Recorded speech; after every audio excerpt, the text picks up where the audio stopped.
Look, I'm in my mid-40s, and I can tell you that you can get and maintain very healthy testosterone levels without TRT if you do the right things, the behaviors, the nutrition, all the other stuff. This is often not discussed or overlooked in the discussion about testosterone therapy and performance-enhancing drugs. Low enough testosterone prevents people from sleeping, exercise, social connection, etc. So I do want to acknowledge that.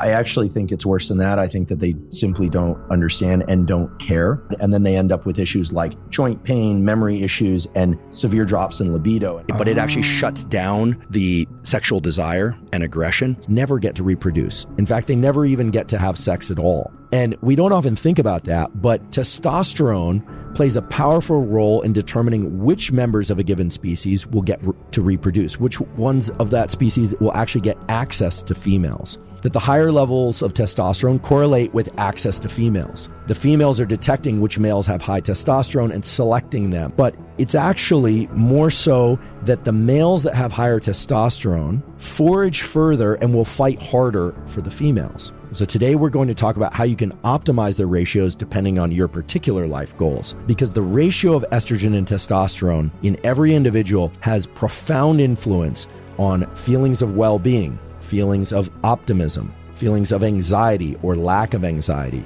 on reproduction, on sexual behavior independent of reproduction. They are profoundly powerful molecules, and we all make these molecules to some degree or another, but they're also important behavioral tools, supplementation tools, as well as prescription drugs that can impact the ratios of testosterone and estrogen in really powerful ways. So we're going to cover all of that.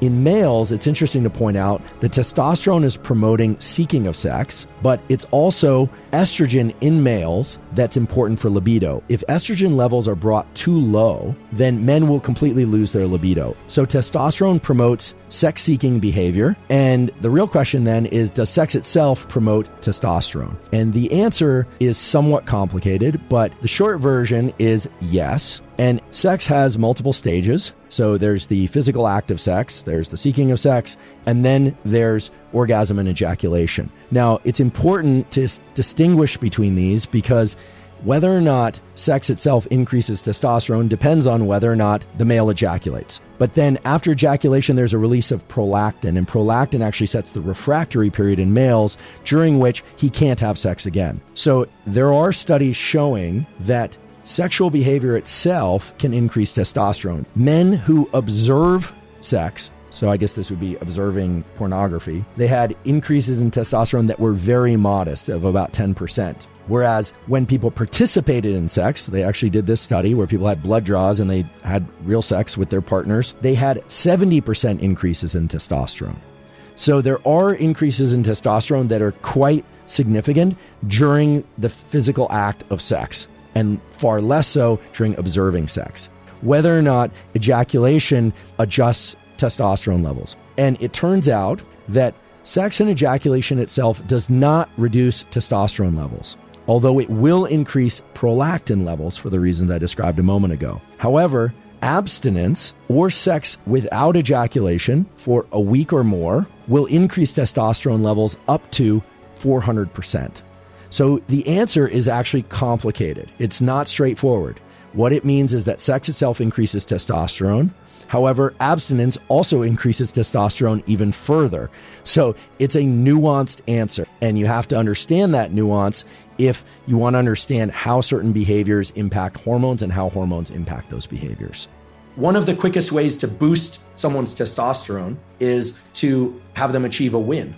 Repeated failures take testosterone levels lower than they would be otherwise. If you want to optimize testosterone and estrogen, you need to get your light viewing behavior correct. But it means getting anywhere from 2 to 10 minutes of bright light exposure in your eyes early in the day, getting increases in dopamine that are going to promote the production of testosterone and estrogen to healthy levels, viewing bright light within the first hour of waking, whether or not it's from artificial light or ideally from sunlight, has these powerful effects on sleep and wakefulness. But we have to return to this if you want to understand how light can impact hormones, because hormones, light and dopamine have a very close-knit relationship, so much so that your light viewing behavior can actually have a direct effect on hormone levels and fertility. It can have a direct effect on hormone levels and libido. It can have a direct effect on hormone levels and your ability to heal quickly. So bright light early in the day and throughout the day is great. View as much bright light, ideally sunlight, as you can. Getting a lot of light in your eyes is not just about adjusting your sleep-wake rhythms. It's also about optimizing your sex steroid hormones. And avoiding bright light in the middle of the night is not just about not disrupting your sleep. It's also about optimizing the sex steroid hormones. And things like ice baths and cold showers can have positive effects on the sex steroid hormones, both testosterone, mainly in males, and estrogen, mainly in females. You're cooling the neurons that control vasoconstriction and vasodilation, and shutting down the entry of blood, or at least reducing it, and hormones into the gonad.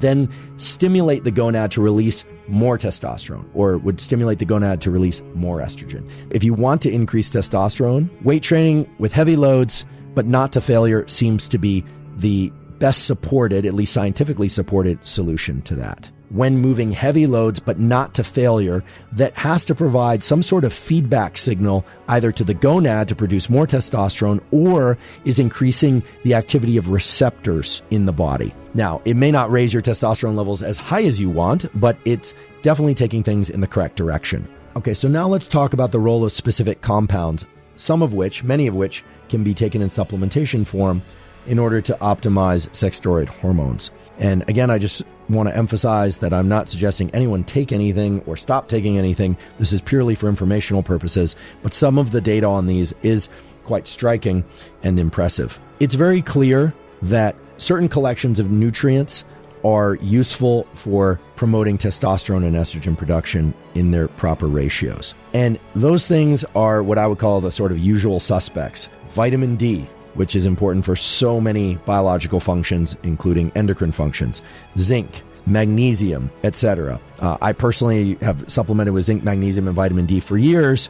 Now, for people that aren't getting prescribed TRT but want the increase in testosterone, there are these plant compounds like tonga ali. So tonga ali, about 400 milligrams per day, has the effect of raising free testosterone and overall testosterone by about 100 to 200 points. And another one, which is very interesting, it's a Nigerian shrub called Phaedogia agrestis, and it mimics luteinizing hormone, which is the hormone that comes out of the hypothalamus that stimulates the testes if you got those, and the ovaries if you've got those, to make more testosterone or estrogen. And so those two herbal supplements together can give a significant boost in free and active testosterone. So you said Tongat Ali can give you 100 to 200? Yeah, about that. What does the other one give you? Phaedogia is usually taken at about 600 milligrams.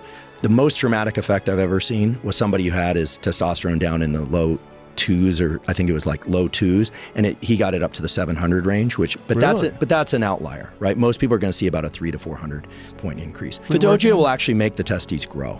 It's a noticeable difference. Everybody wants that.